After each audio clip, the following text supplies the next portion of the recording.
Hello students, तो कैसे हैं आप लोग? बढ़िया एकदम। तो आइए आज स्टार्ट करते हैं इलेक्ट्रिक डाइपोल। इलेक्ट्रिक डाइपोल क्या होगा?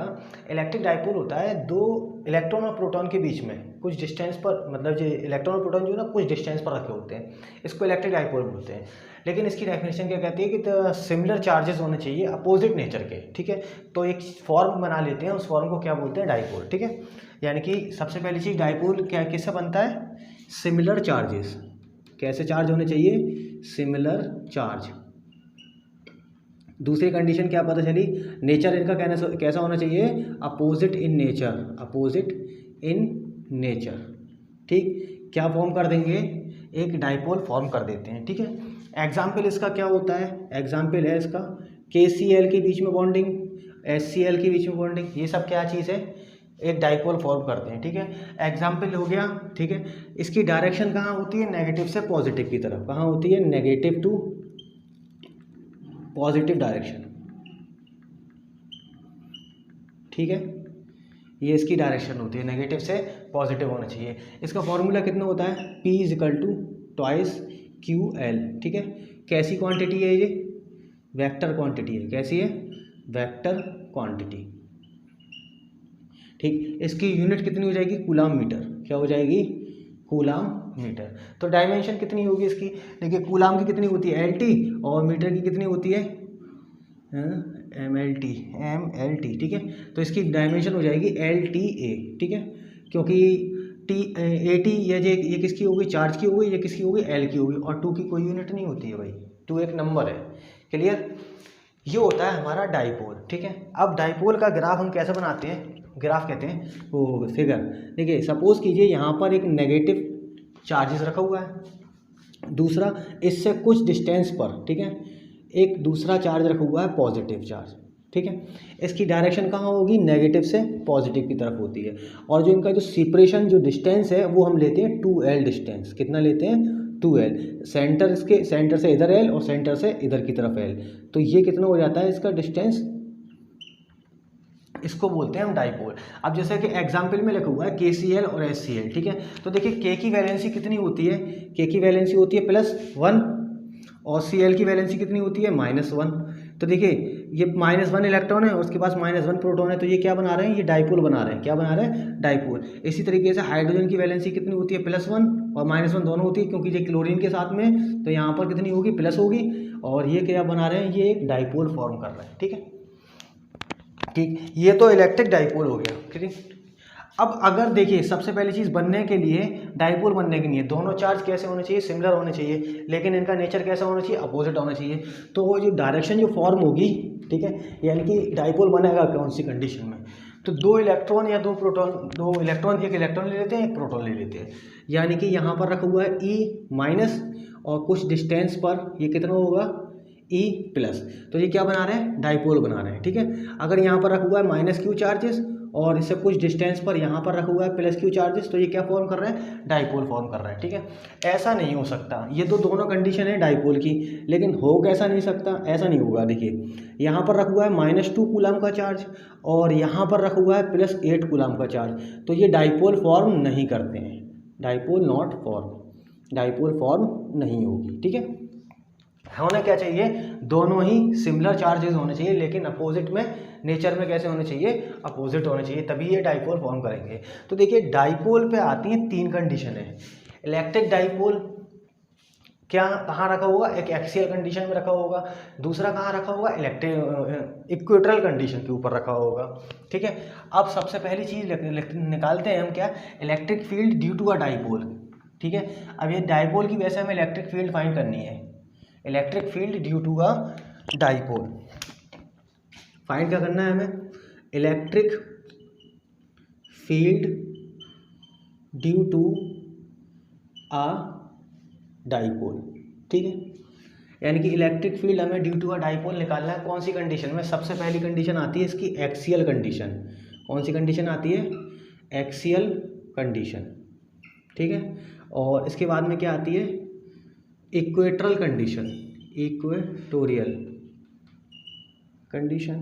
ठीक है, और तीसरी आती है जनरल कंडीशन, जनरल कंडीशन। ठीक है, ये 3 कंडीशन है जो हमको निकालनी है। तो electric field due to a dipole किस में निकालना है हमको, एक्सियल कंडीशन में। तो एक्सियल कंडीशन क्या होती है, जब डाइपोल किसी एक्सिस पर रखा हो, ठीक है, और जहाँ पर पॉइंट चार्ज जो इस पर मानेंगे जिसको हम, वो इसकी लाइन पर आए। इक्वेटल कंडीशन में क्या होगा, एक डाइपोल की लाइन पर ना आके डाइपोल के सेंटर से कुछ डिस्टेंस ऊपर चला जाएगा, ठीक है। जनरल कंडीशन में कहीं भी हो सकता है। तो पहली कंडीशन हमको फाइंड करनी है इलेक्ट्रिक डाइपोल इन एक्सियल कंडीशन। तो सबसे पहली चीज़, हमने एक डाइपोल बनाया, ये डाइपोल है, ठीक। ये कितना होता है इसका डिस्टेंस, यहाँ पर चार्ज कितना होता है -q, और यहाँ कितना होता है +q, ठीक है। इसका सेंटर लिया एक हमने, ठीक है, और सेंटर से कुछ r डिस्टेंस पर, कितने डिस्टेंस पर, r डिस्टेंस पर एक पॉइंट P कंसीडर कर लिया। इस पॉइंट P पर एक टेस्ट चार्ज रखा हुआ है, ठीक है, Q0। अब देखेंगे सेंटर से यहाँ तक की जो डिस्टेंस हो गई वो कितनी हो जाएगी, L, और इधर से यहाँ तक की डिस्टेंस कितनी हो गई, यहाँ से यहाँ तक की डिस्टेंस हो जाएगी L, ठीक है। इस पॉइंट को कंसीडर कर लेते हैं O, और इसको कंसीडर कर लेते हैं Q। अरे Q मत करो भैया, इसको कर लो A, और इसको कर लिया B कंसीडर, ठीक है। तो देखिए, अब अगर इलेक्ट्रिक डाइपोल हमें फाइंड करना है यहाँ पर इलेक्ट्रिक फील्ड, तो यहाँ पर 2 चार्जेस हैं। कितने चार्जेस रखे हुए हैं, एक -q चार्ज रखा हुआ है, एक +q चार्ज रखा हुआ है। तो इस +q चार्ज की वजह से इस पॉइंट P पर इलेक्ट्रिक फील्ड होगी कुछ, इस -q चार्ज से इस पॉइंट P पर इलेक्ट्रिक फील्ड होगी कुछ, ठीक है। सपोज कर लीजिए +q चार्ज से और पॉइंट B पर, ठीक है, +q चार्ज से पॉइंट P पर इलेक्ट्रिक फील्ड, ये पॉजिटिव है, ये पॉजिटिव, दोनों चीज़ें पॉजिटिव होती हैं, तो इलेक्ट्रिक फील्ड की डायरेक्शन कहाँ होती है, आउटवर्ड होती है। तो पॉइंट P पर इलेक्ट्रिक फील्ड की डायरेक्शन ये किसकी वजह से होगी, E +q चार्ज की वजह से, ठीक है। और दूसरी -q से पॉइंट P पर जो इलेक्ट्रिक फील्ड होगा कितना होगा, यहाँ टेस्ट चार्ज है तो इनवर्ड होगा क्योंकि नेगेटिव साइन है, ठीक है। तो ये हमने इलेक्ट्रिक फील्ड लिया किसकी वजह से, -q की वजह से, ठीक। अब -q और +q से डिस्टेंस हम कुछ देखेंगे इसकी, ठीक है। तो -q से जो डिस्टेंस होगी, देखिए सेंटर से यहाँ तक की तो कितनी हो रही है, r हो रही है, और -q से हमें निकालना है, तो ये कितनी हो जाएगी, r + l डिस्टेंस हो जाएगी, ठीक है। और +q से जब हम इसकी डिस्टेंस फाइंड करेंगे, यहाँ से, ये इधर से लेते हैं, अब इधर से लेते हैं, तो यहाँ से यहाँ तक की डिस्टेंस कितनी हो जाएगी, क्योंकि देखिए डिस्टेंस r कितनी है, बड़ी है यहाँ से, तो ये हो जाएगी r - l, ठीक है। पॉइंट P पर कुछ इलेक्ट्रिक फील्ड होगी, पॉइंट P पर कुछ रिजल्टेंट इलेक्ट्रिक फील्ड निकलेगी। तो उस रिजल्टेंट इलेक्ट्रिक फील्ड को निकालने के लिए हम क्या करते हैं, यानी कि at a point P resultant electric field क्या निकालना है हमें, रेजल्टेंट इलेक्ट्रिक फील्ड कितनी होगी, resultant electric field vector E = E + q और +E - q, ठीक है। अब देखिए इस पॉइंट P को लेकर चलना है, यहाँ पर इधर कितनी है E+ और इधर कितना है E-, ठीक है। दोनों की डायरेक्शन एक दूसरे के अपोजिट है, ठीक है। तो E = कितना हो जाएगा, यानी कि vector E + q - vector E, दोनों की डायरेक्शन कैसी थी, अपोजिट थी, यानी कि अब ये कितना हो जाएगा यहाँ पर E + q और -E - q। तो रिजल्टेंट जो इलेक्ट्रिक फील्ड होगी वो यहाँ पर कितनी होगी, माइनस होगी, क्लियर। या यूँ भी कह सकते हैं इस -q की वजह से रख देंगे, ठीक। अब इसके अंदर जो मैंने पहला फॉर्मूला बताया था, जो मेरी इससे पहले वाली वीडियो के अंदर है, electric field due to a point charge, electric field due to a point charge का फॉर्मूला क्या कहता था, E = 1/4πε0 q/r², यही तो होता था पॉइंट चार्ज की वजह से।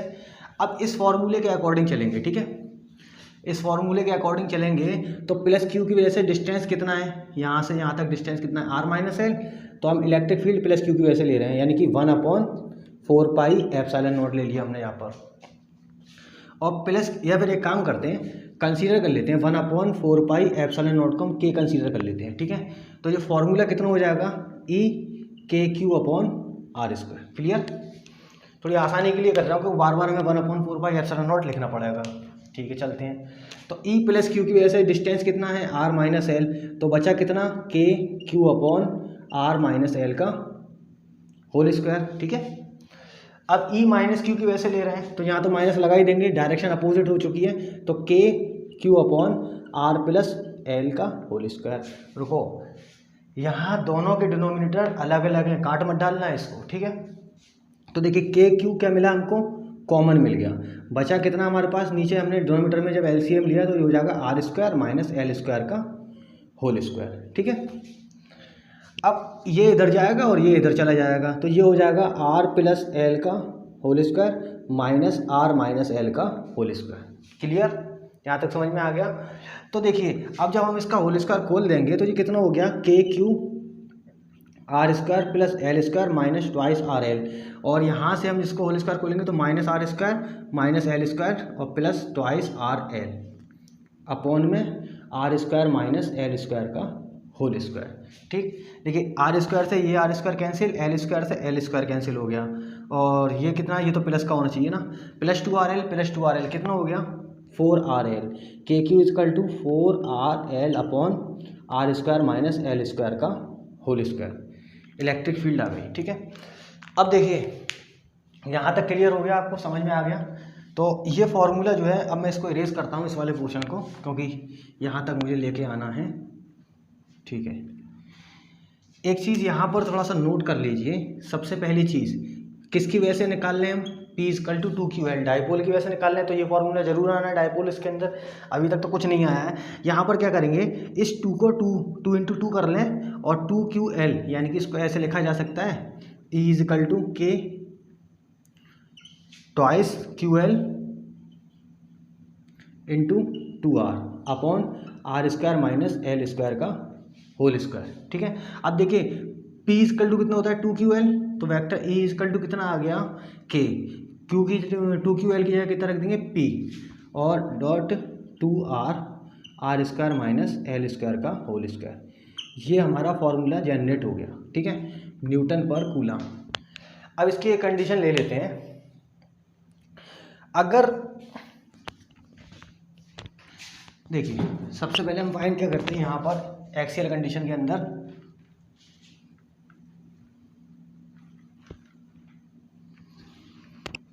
इस फॉर्मूले को, अब दोबारा हम क्या करेंगे, सारी वैल्यू वापस से कर देंगे, 1/4πε0, और P तो ऐसे ही रह जाएगा, K की जगह रख दिया हमने ये वाला, P ऐसे ही रह गया, और 2R upon R square minus L square की पावर 3/2, ये फॉर्मूला होता है। ठीक है, अब देखिए सपोज करते हैं, देखिए L बहुत छोटा होगा, R के रेस्पेक्ट में बहुत छोटा है, क्योंकि डाइपोल बहुत छोटा सा होता है। ठीक है, तो R क्या करेंगे, यहाँ पर हम R is very very greater than to L, तो ठीक है, apply L equal to 0, L equal to यहाँ पर हम 0 कर देते हैं, पहले कर दिए कहीं भी तो ये 0 हो जाएगा पूरा, अभी बाद में ही करना है इसको, 1/4πε0। ठीक है, तो 2R हो गया हमारा, P 2R, और यहाँ पर L इक्वल टू हमने क्या करा 0, तो आर स्क्वायर की पावर कितनी रह जाएगी, 3/2, 2 से 2 कैंसिल हो गया, और बचा कितना,